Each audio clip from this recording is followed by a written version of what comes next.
We want to look a little more deeply at Argentina's dirty war trials. So we are joined tonight by Jose Moya. He's a professor of history at Barnard College. Thank you very much for joining us on the program. Thank you for having me. So these dirty war trials have been going on for quite some time. In fact, since the early 1980s. There are currently now 358 Argentines on trial. When do people think that this is all going to come to an end? Well, they were going on during the 1980s, as you mentioned, but then in the late 80s, there were amnesty laws that were passed, so these trials actually stopped. The top rank of the military leadership were tried, but below the rank of colonel, it was forbidden to go on.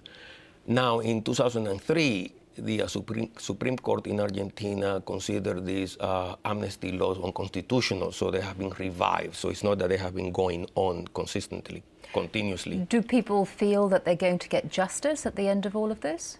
I imagine that most of the population will. Remember that this is quite a divisive issue. Many people will see these trials as unjust. The military dictatorship had a lot of support during its while it was going on. Why do you say that it's divisive? It is divisive because most of these repressive regimes had some element of popular support, whether it was Hitler or the Argentines. People tend to forget that. So a lot of people in Argentina still think that what the military dictatorship did was correct, that they were saving Argentina and Western civilization and Christianity from godless communism. So it was a crusade. I think it was correct. And they argued that the terrorists are not being tried. So how is Argentina today affected by its dirty war? It's less affected than it used to be. The military have less political power than they used to have, so they're not a threat to the democratic regime anymore. There is a new generation that has very little memory of this also.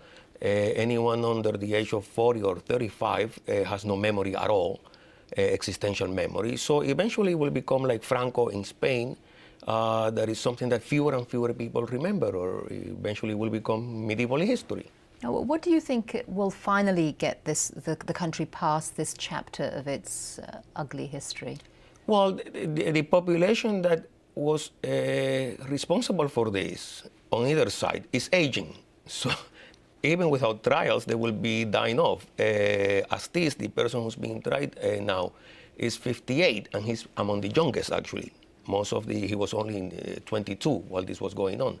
So most of the population that is responsible for this will be simply aging, and time is a great healer.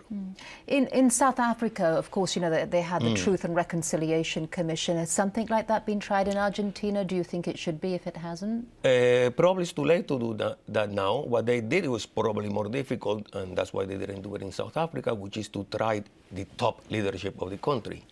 In South Africa, they decided to do this reconciliation, Truth and Reconciliation committees that have there is no punishment involved. Okay, Jose Moya, thank you very much for joining us on the program.